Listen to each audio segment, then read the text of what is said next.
Look at that though. This is half a pull-up there. Actually, even more. I can carry 3/4 of my body weight. The push-ups got a lot better. I can do a push-up. It's not clean, but it is there. Tuck hold, tuck planche, unlocked, frog sit, and L sit almost. Such a flex. This year actually is probably yes, it's the first year where I don't have to write down consistency in my resolutions. I didn't even write any resolutions. I just wrote down my goals. Like, not just like goals like, yo, I'm making this much money this year, but like, so we gotta do this in March. We gotta do this till June, and I'd like to fly here as well. Resolutions aren't even there. I mean, I want to pray consistently. That's probably the only one. But other than that, I'm so proud of the routine that I have, even though it's like, it's very boring, but I'm very consistent in things that matter to me. How to not lose motivation is probably one of the most asked questions here. But before that, I want to flex how clean my face is right now, mainly because I was very consistent with my diet and lymphatic massage, but I bought an expensive foundation that matches my skin tone today in Sephora. I went to Sephora, I went there and I was like, girl, do your job. She sat me down, I'm sitting there, and I specifically picked a cool Lisa outfit, and I sat there because I knew I'd be feeling myself. I sat there, she was like matching my foundation to my skin tone, and I felt so proper. I felt like I want to feel. She was like, this one. I looked at her, I looked at it, I said yes, and I got free eye patches for that decision. That's one of the most flexible flexes of the month. It's just the third day of the year. What's even cooler is having consistency, so let's come back to that. How I maintain consistent habits.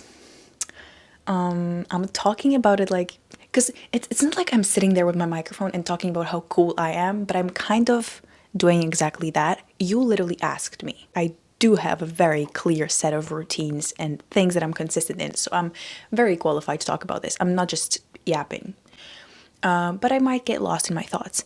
Anyways, I just want to share some tips and some just like clear understandings of what even consistency is, because you can be consistent in something that doesn't have value to you.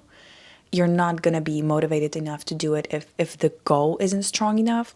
I could never be consistent in studying maths. I hate this shit. It's not for me. Also, one of my resolutions is not cussing, because this is not elegant at all. Also, I don't know why I'm obsessed with elegance, but it's just so, we're elevating, you know? I don't have to explain myself. We're just making the right decisions. Let's just stop all of this nonsense. I'm observing my growth, and it's not radical anymore. It's not crazy. It's not ungrounding. It's very consistent, very, very steady. I like my pace of growth right now. I like the direction as well. Anyways, so on that example of mathematics, which is the most indigestible subject of all of them to me, I just couldn't. I could potentially. I have the intelligence to do it, but I can't keep doing it because I don't want to do it. I don't see value in it. It doesn't fulfill me. So in order to sustain that motivation and generate momentum, which I'll go into a bit later, you need to value this goal. Not just I want abs, but I would feel so amazing having abs. Why do you want to do a handstand? Because it helps your flexibility, it helps your balance, overall strength. It's very cool. Being able to carry your body weight with different parts of your body in different positions and stabilize yourself and have that balance and be consistent enough to achieve it. That's pretty cool. And that's a more structured and valuable goal if you set it right in your head and if you actually truly value it. That's just to even having your goal, and hence its value. It needs to be important to you. But generate momentum, because I think I'll call this video Generate Momentum. What is momentum? It's when you don't even try, because we know that motivation is not actually real. It will fade no matter how valuable your goal is. I don't want to go to the gym. I don't want to go to the gym. I love going to the gym, but I hate going to the gym. I love running, but I don't want to wake up in the morning and run. There's so many reasons in my mind why I shouldn't be doing something that I know I should be doing. And no matter how valuable the thing that I want to do is, Sometimes just sleeping for 2 more hours is more important than having abs to me. But then my momentum comes along. And honestly, in my consistency, praying has been helping me the most. For like a week for sure. Like a week, I like took it seriously and I like literally sit down for 15 minutes and talk to God 2 times a day. It really helps me stay consistent. It's like accountability. I have to do it now. Like you can't not do it, you know what I mean? Let's try to define momentum because I love it so much. I'm so grateful for it.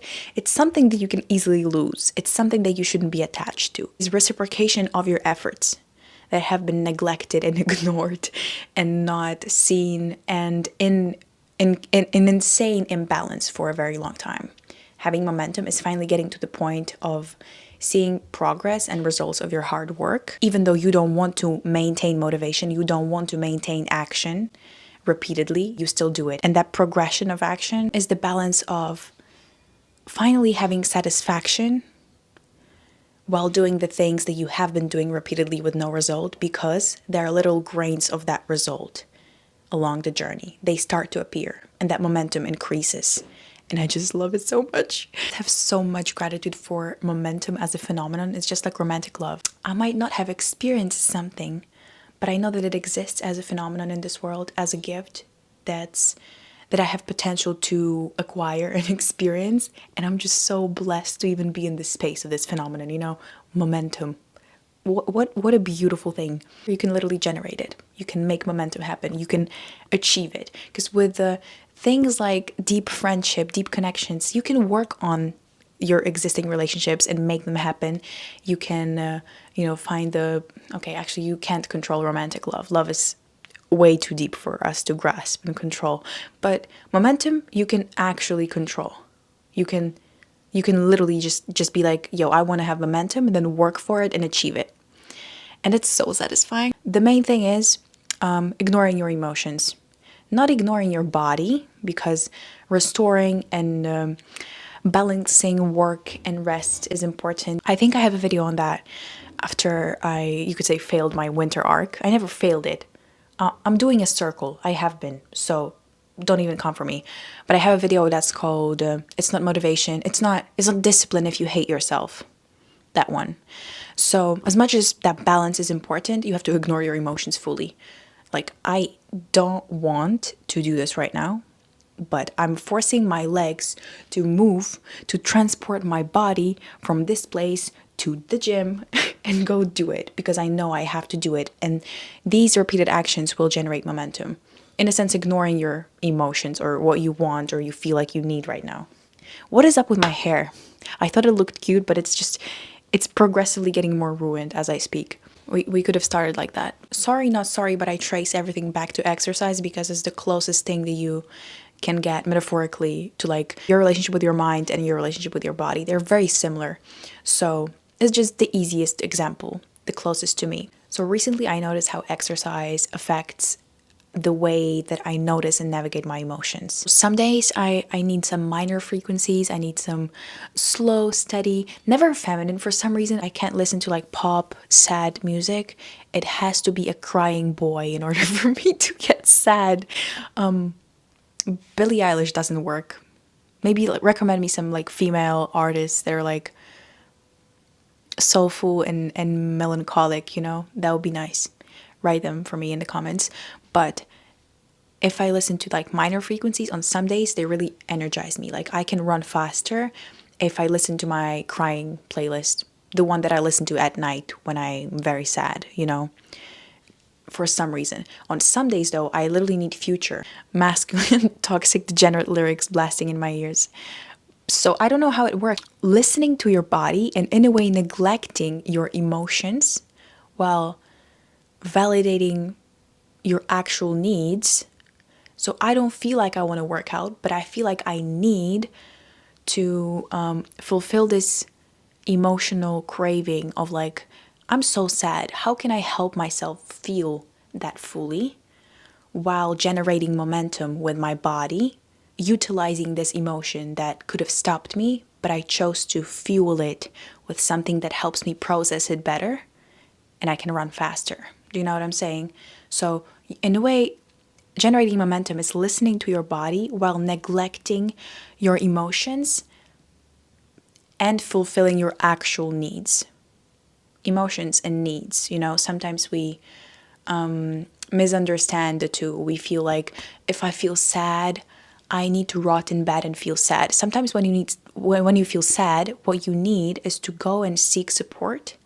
Hugging your mom would fulfill the need, and that will be validating your actual need in that moment while neglecting your emotion.